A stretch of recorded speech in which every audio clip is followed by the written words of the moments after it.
Revenir au marché dans sa globalité avec les équipes de Bourse Direct. C'est Giovanni Filippo qui est avec nous en duplex, membre de la cellule info d'experts de Bourse Direct. Bonjour Giovanni, bienvenue, merci d'être avec nous. Le CAC qui se replie là sur une zone assez sensible autour. Alors je parle du cash moi, mais on peut parler du futur bien sûr. On est sur des niveaux sur lesquels on a réussi à rebondir, je crois, il y a 15 jours et fin mars également.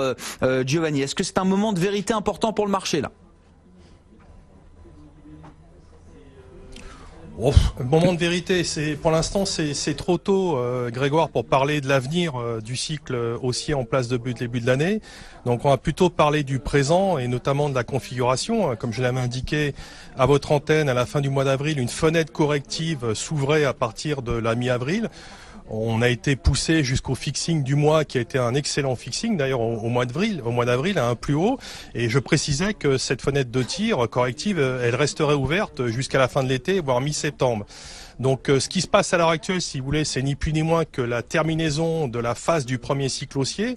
Donc on a eu 5 vagues, 1, 2, 3, 4, 5, une vague A au cours de la première quinzaine de mai, une vague B la semaine dernière qui est un pullback parfait même au millimètre près, et donc le risque, sauf invalidation, mais on a été incapable d'invalider, si vous voulez, ce risque-là, c'était le déploiement d'une vague C, qu'on appelle communément une vague C meurtrière, type de vague qui nettoie un peu toutes les considérations, si je puis dire. On est à l'heure actuelle dans ce temps. Donc maintenant, ça va être important de savoir jusqu'à où on peut reculer et le niveau sur lequel on peut éventuellement, si vous voulez, reprendre des initiatives à l'achat, en tout cas au-delà des stratégies d'intraday. Bien sûr, je pars sur des stratégies à plusieurs semaines pour viser, je dirais, les objectifs de fin d'année. Pour moi, si vous voulez, la cible légitime de cette vague C se situe à 5080, donc futur juin. On pourrait avoir une extension sur 5030, je crois qu'on se parle, on est aux alentours de 5230. Exactement. Bien sûr qu'il est possible qu'on ait un petit coup d'arrêt, effectivement. Voilà. Bien sûr qu'il est possible qu'on ait un petit coup d'arrêt sur le plus bas du 13 mai sur juin, donc on avait fait 5177 par rapport aux considérations techniques de très court terme. 180, 135, on peut avoir un petit coup d'arrêt histoire de respirer, reprendre un petit peu d'auteur et aller ensuite cibler donc l'objectif que je vous ai indiqué. Donc les pressions, elles étaient là d'un point de vue technique, beaucoup de bruit, mais de toute façon c'est l'évolution d'une configuration qui avant tout motive ce mouvement.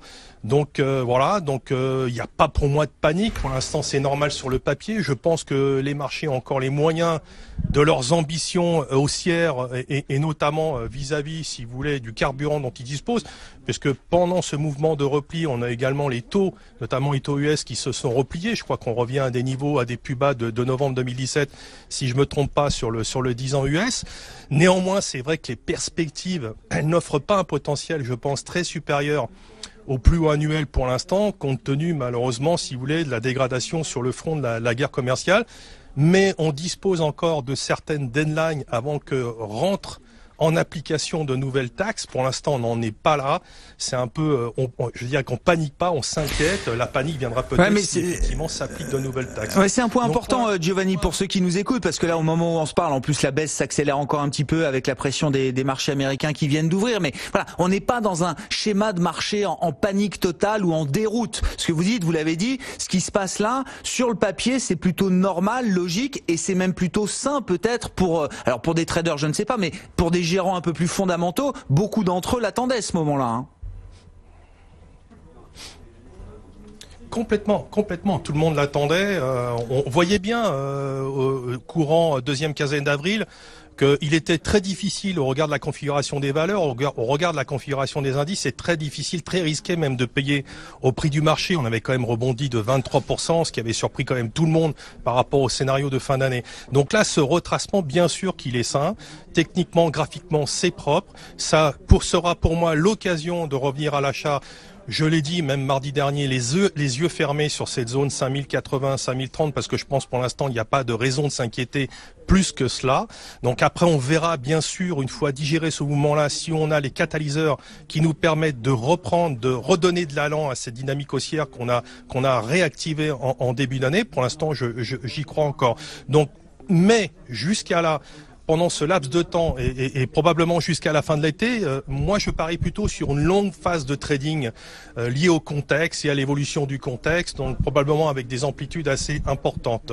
Voilà, donc pour le scénario correctif, pour moi, il faudra revoir certainement plus tard. Il faudrait vraiment qu'on casse 4950, voire 4900, surtout sur le futur juin, pour là commencer à se poser des questions existentielles par rapport au cycle de début d'année et éventuellement, si vous voulez, envisager l'ouverture d'un cycle baissier. On n'en est pas là pour l'instant. On serait en train de fabriquer la vague 2 de long terme de consolidation du premier cycle haussier, tout simplement. Très clair, Giovanni. Un mot rapide de l'euro-dollar.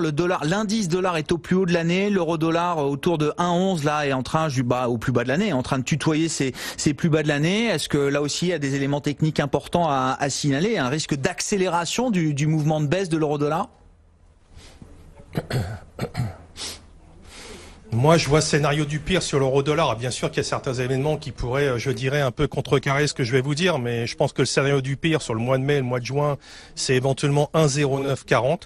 Pour l'instant, il est clair qu'on est complètement plombé depuis novembre 2018. Il n'y a pas de fort directionnel. Et c'est vrai que j'ai une préférence baissière sous 1,1460 et qui plus est sous 1,1320. Là, au plus près, on surveille la zone 1,12 1,11 qui avait été un petit peu testé, niveau sur lequel on avait repris un petit peu de hauteur.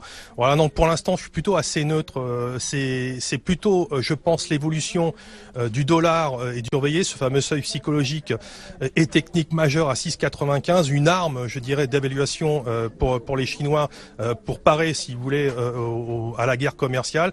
Ça, c'est quelque chose qui pourrait créer des remous sur le marché si jamais on venait à franchir nettement en séance ou en clôture ce seuil des 6,95. Ouais, on est en dessous sur la clôture. Je parle du yuan onshore, celui qui est le plus contrôlé, on va dire, par Pékin. Il s'est arrêté à moins de 6,92 yuan pour un dollar ce matin au fixing de la devise chinoise. Merci beaucoup, Giovanni. Merci d'avoir été avec nous en duplex depuis Bourse Direct pour ces commentaires de séance. Il nous reste 2 minutes.